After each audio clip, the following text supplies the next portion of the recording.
इस किताब पर बात करने के लिए हमारे साथ इस वक्त कार्तिकेय शर्मा जी हैं। सर बहुत बहुत शुक्रिया सबसे पहले हमें टाइम देने के लिए। सर ये किताब का जो इस वक्त टाइटल है, आई थिंक वो ही सबसे ज़्यादा कनेक्ट कर रहा है कि किस तरह से एक एवोल्यूशन शायद ये किताब दिखा रही है या फिर पुनर्जागरण जो बात होती है। देखिए, इस किताब के टाइटल से एक बात तो स्पष्ट होती है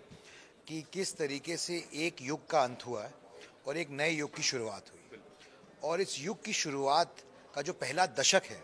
वो ये किताब उसकी बात करती है, इसलिए इसको द मोदी डेकेड कहा जाता है। और किताब के अंदर जब आप इसके अलग अलग चैप्टर्स पढ़ेंगे तो आपको इस बात का एहसास होगा कि एक अमूलचूल परिवर्तन पूरे देश में लाने में और व्यवस्था को नीचे से लेकर ऊपर तक बदलने में जिसी दिक्कतें विविधताएं हमारे देश के अंदर हैं उनको देखते हुए करने में एक बहुत बड़ा टास्क लगता है। और वो बदलाव बिल्कुल नीचे जड़ों से, रूट से आता है। और वो बदलाव ओवरनाइट नहीं आता, रातों रात नहीं आता। वो एक प्रोसेस है और उस प्रोसेस की शुरुआत इस दशक के अंदर की गई है।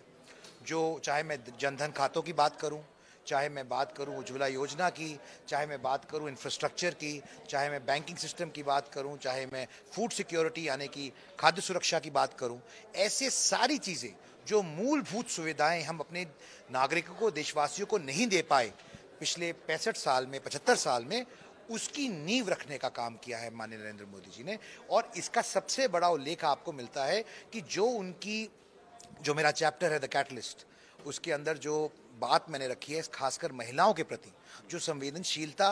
और सजगता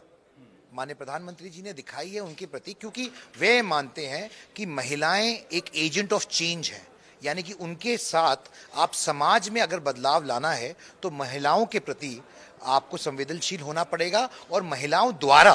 आप समाज में बदलाव ला सकते हैं। इसीलिए उनको स्वतंत्र करना, उनको फाइनेंशियली इंडिपेंडेंट करना, उनके खाते खोलना, खातों में पैसे डालना, उनको इंश्योरेंस देना, चाहे वो जनधन योजना हो, चाहे वो द्रोण दीदी हो, चाहे वो लखपति दीदी हो, चाहे वो उज्ज्वला योजना हो, इन सब योजनाओं के तहत उन्होंने महिलाओं को सुरक्षित भी किया है, सशक्त भी किया है, सक्षम भी बनाया है, ताकि जो देश की आधी आबादी है, जो उसके अंदर बदलाव की क्रांति लानी है, वो कहीं ना कहीं महिलाओं द्वारा शुरू की जा सके। एक सवाल मेरा और, अमृतकाल की हम बात करते हैं, 2047 की भी हम बात करते हैं, लेकिन वो एक विजन के साथ साथ पिछला क्या घटा है और हमने उससे क्या कुछ सीखा है, शायद ये बहुत ज्यादा जरूरी हो जाता है। देखिए, मैं ये मानता हूं कि हमारे को इतिहास में बहुत ज्यादा जाने की जरूरत नहीं है, क्योंकि अमृतकाल की जो परिभाषा है वो आज माननीय गृह मंत्री जी ने और माननीय प्रधानमंत्री जी ने लाल किला से बहुत अच्छे से परिभाषित की थी।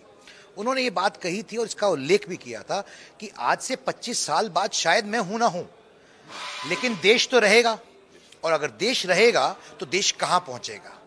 ये सोचना। मैं आपसे पूछना चाहता हूं, क्या इससे पहले पिछले 75 साल में या 65 साल में किसी राजनेता ने ये सोचने की हिम्मत भी की कि हम एक विकसित देश के तौर पे काबिज हो सकते हैं या फिर हम दुनिया की सबसे बड़ी अर्थव्यवस्था बन सकते हैं?